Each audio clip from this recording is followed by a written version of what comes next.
Hey friends, the new Galaxy Watch 7 is here and not much has changed visually compared to the Watch 6, but inside there are some significant changes we have to talk about. Today I'll give you my honest take on the new Samsung smartwatch about the good, the bad and the ugly. Let's start with the good. And number one, there's a new processor, namely the Exynos W1000, and it's even faster than the Galaxy Watch 6. You notice this when swiping, calling up notifications, opening apps and widgets. The latency with which I now receive notifications from my smartphone from the Galaxy Watch 7 has also been significantly reduced. The notifications come in real time. The new processor is also supposed to be more energy efficient, which brings me to number 2. The battery of the Galaxy Watch 7 lasts significantly longer than the battery of the Galaxy Watch 6 because this one really ran out after less than a day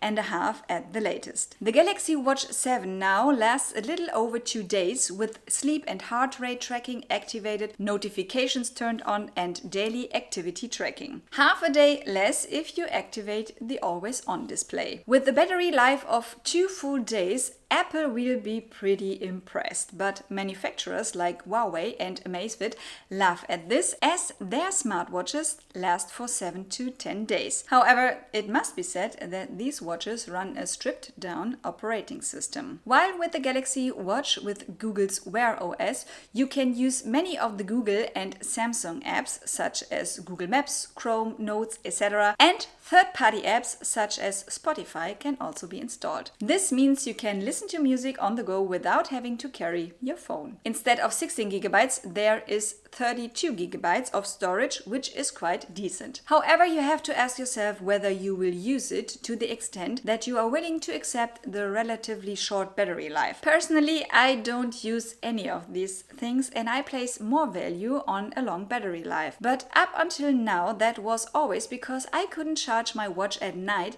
because I wanted to use it to track my sleep, and I can see the data in the Samsung Health app. And so I didn't have a charging rhythm, so the watch always ran out during the day, which I found incredibly annoying. But now there is the Galaxy Ring, which I'm currently testing and which you can use at night instead of the watch to track sleep and many other things, so that I can also charge the Galaxy Watch 7 overnight without missing anything. Of course, it doesn't make it any better that I use a different Samsung device to compensate for the short battery life of the watch. Anyways, the video about the Galaxy Ring is coming soon, so don't forget to subscribe to the channel so you don't miss it. Number 3, the biosensors have been improved, and I personally noticed this with the automatic workout tracking. Before, the watch only recognized that I was walking after about 10 minutes, for example, and when you then started the workout, the watch only started tracking the kilometers from then on,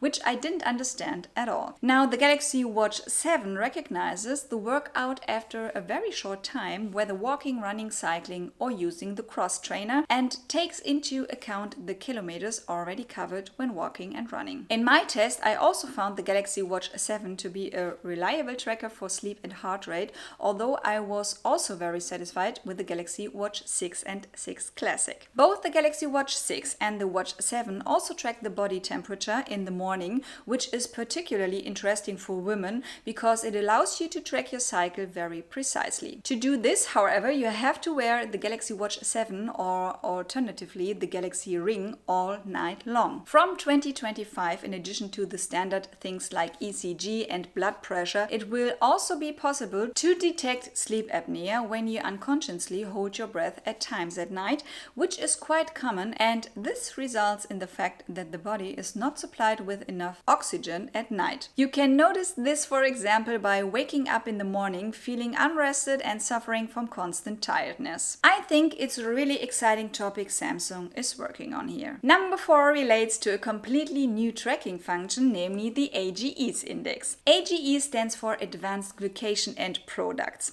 Got it right? AGEs is a chemical substance that is created naturally in our body when protein or fat molecules are oxidized by sugar molecules. This means that the more sugar and unhealthy foods we eat, the more AGEs are in our body and on our skin. Other habits such as sleep, stress and exercise also have an impact on the AGEs. The Galaxy Watch 7 now measures these AGEs on our skin in the morning and gives us information about the state of our metabolism. And you might have guessed it, the lower the AGEs index, the better our metabolism. According to studies, a high AGEs index is associated with a faster aging process and chronic diseases. To lower the AGEs index, the Galaxy Health app recommends eating a healthy and balanced diet with foods that contain a lot of antioxidants, eating less processed foods, which often contain a lot of sugar, getting enough sleep, and exercising. I love the fact that Samsung is taking this path and trying to incorporate the topic of nutrition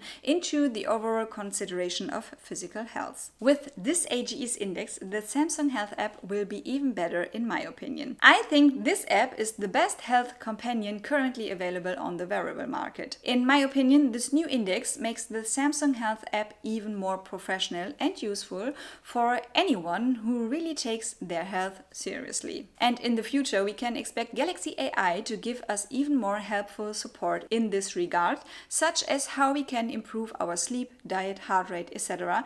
in a way that is tailored to our individual needs. And that is the fifth and final good point for the Galaxy Watch 7. It already has a few AI features in form of suggestions for our health behavior when it comes to the optimization of sleep and stress, but also, for example, suggestions for replies to messages that we receive via the Galaxy Watch 7 that matches our writing style. Actually, this is not that much, but Samsung and Google are noticeably doing their best to get everything onto their devices that is currently possible in terms of AI. And even everything is far from perfect or complete, I am pleased about the many small steps that Samsung and Google are currently taking. Let's move on to the bad points, because of course there are also negative things about the Galaxy Watch 7. And with number one, I would just like to mention the battery again, because it really bothers me that the watch now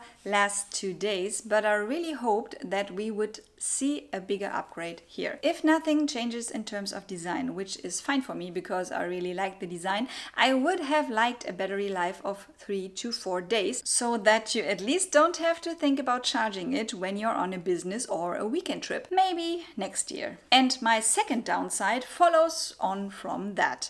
If I have to charge the Galaxy Watch 7 at least every 2 days, then I would have really liked it to be possible within 45 minutes or an hour, and not an hour and a half if you have a fast charger, and more than 2 hours if you don't. Because those who want to wear their watch while they sleep, they have to take it off for 2 hours in the morning or evening or during the day, which means 2 hours of recordings are missing. And I'm definitely the type of person who forgets the watch, and so 2 hours of missing tracking turns into 3 or 4 hours or half a day. That's really annoying. I would have preferred it to be fully charged while I'm in the bathroom in the morning and making myself a coffee. Again, maybe next year. Number 3 also concerns the battery. What's going on, Samsung, with you and the battery?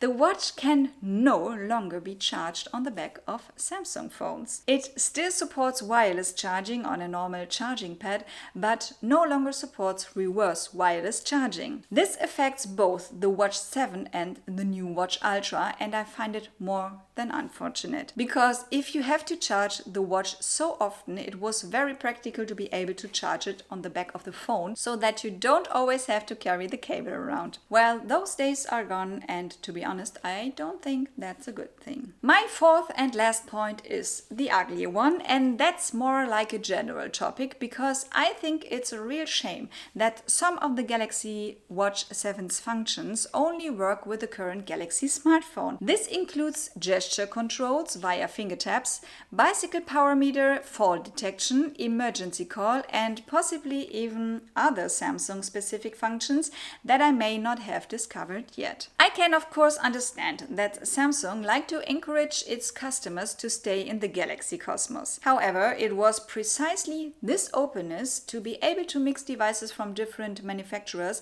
that was one of the main reasons why I broke out of the Apple cosmos 2 years ago and switched completely to the Android world. And I find it more than regrettable that this is now being restricted, and I just hope that there won't be any more restrictions in the future. I hope you enjoyed my video about the good, the bad and the ugly of the Galaxy Watch 7 today.